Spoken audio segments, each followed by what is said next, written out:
Bonjour, j'espère que vous allez bien.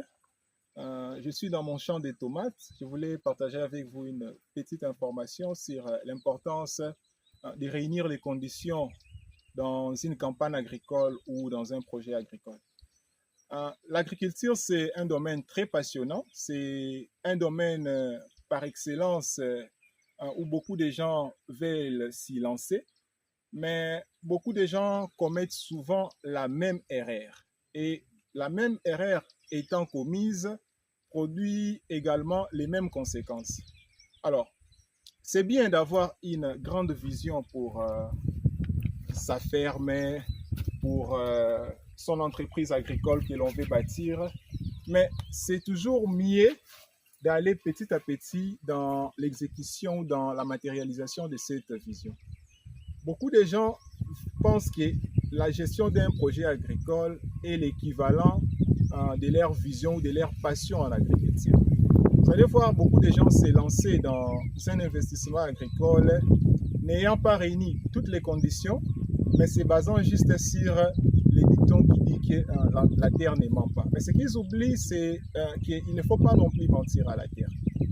Alors, vous n'avez pas à vous complexer dans votre projet agricole par rapport à la superficie.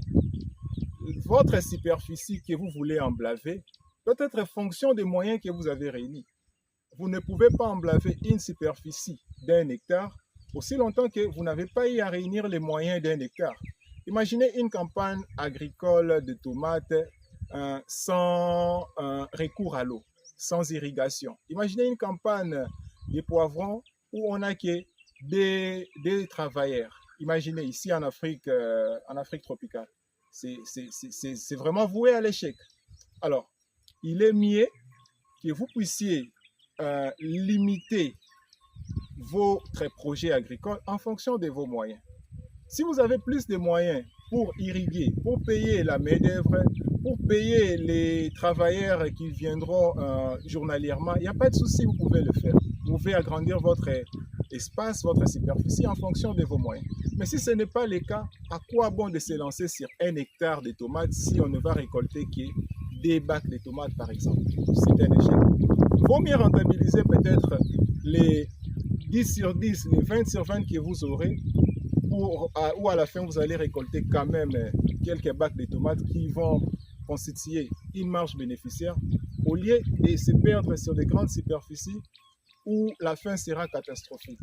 Donc, l'investissement agricole, c'est un peu comme un enfant que vous voulez assurer un avenir meilleur.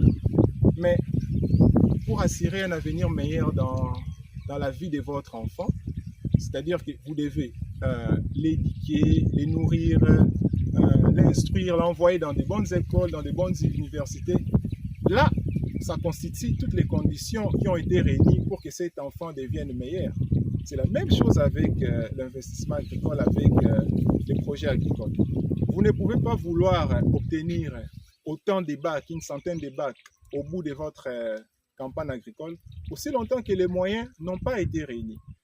Quand je parle des moyens, je ne fais pas que référence à l'argent. Je parle des intrants, je parle de la main-d'œuvre, je parle de la gestion de votre plantation. Tout ça, ce sont des éléments qui constituent les moyens à réunir.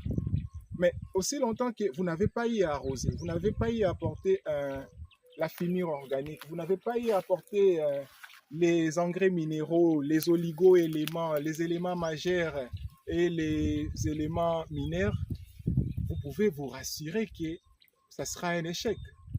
Donc, faites les projets agricoles en fonction de vos moyens, gardez votre vision et allez-y pas à pas.